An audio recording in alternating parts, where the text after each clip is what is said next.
wanted to come into the conversation. Yes, thank you so much.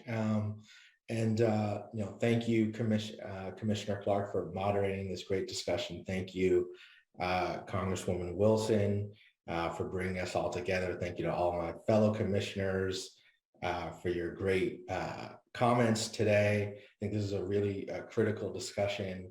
And I wanted to just emphasize kind of the question, Commissioner Clark, you asked Commissioner Brewer about just, closing strategies to close the employment gaps for Black men and boys, and just share that I think that's just a critical solution to advancing conditions for Black men and boys in this country, and something that in my work at the Department of Labor and in the administration, we're really wanted to communicate to you all that we're really focused on doing just that. As I'm sure many of you on this call are through your various, lines of work.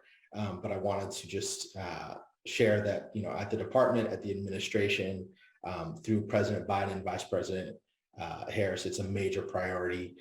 As you may recall, on day one of President Biden's administration, he released an executive order titled Advancing Racial Equity in the Federal Government. So at the Department of Labor, we are looking, and at all the federal agencies, we're really looking at ways to advance conditions for communities that have been underrepresented in the past. So Black men and boys, certainly a major priority in the work that we do.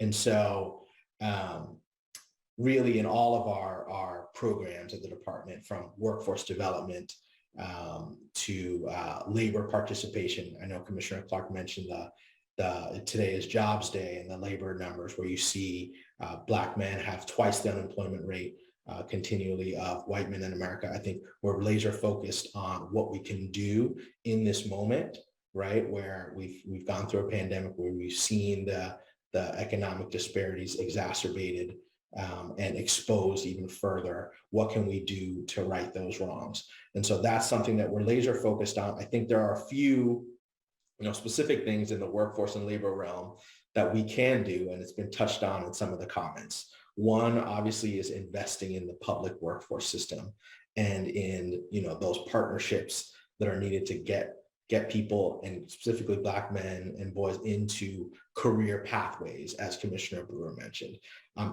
Definitely not just jobs, but career pathways. And I want to thank, my colleagues, some of whom are on this call in the House, such as Congresswoman Wilson and Congresswoman McBath, and under the leadership of Chairman Scott in the House Ed and Labor, for passing a reauthorization of WIOA, which would invest billions of dollars into the public workforce system, where it's a real opportunity to serve Black men and boys across this country and other populations, but definitely Black men and boys, and kind of increase career opportunities, training opportunities that will most definitely advance a lot of the conditions. I think in number two, we need to continue, all of us in our different career paths, to improve wages and opportunity for good jobs. All too often, Black men and boys are overrepresented in low wage careers, low wage jobs. We saw during the pandemic, retail, hospitality, we saw those jobs disappear. We saw folks also leaving those jobs and saying, hey, those aren't the jobs that are stable and are going to be able to provide for my family. And so I think we as leaders have to find a way to increase those wages and support good jobs by engaging employers, community partners, and advancing, wage policies and practices that are going to promote those opportunities to help kind of, increase the wages. Because when someone has a good job, obviously, as we all know, it provides a lot of dignity, provides a sense of purpose. And we need to kind of do our part to advance those. I think number three, I think starting with youth, as has been said, Commissioner Simmons called for some investments in STEM programs from the federal government. I think that's something we're very focused on. If we start young in schools, I think there's a lot of opportunity there. and we can seize that opportunity. Commissioner Brewer, you mentioned that Black men and boys are the untapped labor market, right? And I couldn't agree more with that comment. I think as you see from the federal government, all these investments coming in infrastructure, $1.2 trillion infrastructure package was passed. You have massive energy and climate investments forthcoming in states and localities across the country. You have, growing healthcare industry. You have a growing tech industry. I think those are all opportunities for us to find career pathways, promote promote opportunities for young men, Black men, boys to get into those career pathways where there are abundant job opportunities forthcoming in the next several years.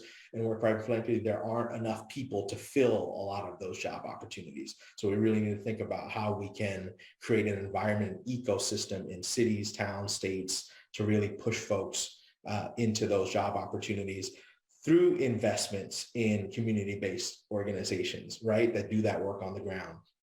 As Commissioner Olika mentioned, through investments in community colleges, through investments in other kind of partnerships that are going to help those Black men and boys and other communities get into those career pathways. So, and along with those investments in supportive services, right? Because we know sometimes helping these communities and helping our Black men and boys is going to take a little bit more than just an investment in job training. It's going to need, supportive services for transportation, to buy suits, a little to take care of childcare needs as we've seen through the pandemic. So I think we need to take a holistic approach and definitely invest, but I wanted to just say those few comments to say, to echo the importance of career pathways and a good quality job as a solution to advanced conditions for Black men and boys.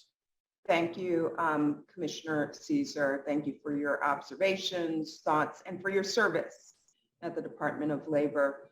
I know we're coming to the end of this conversation.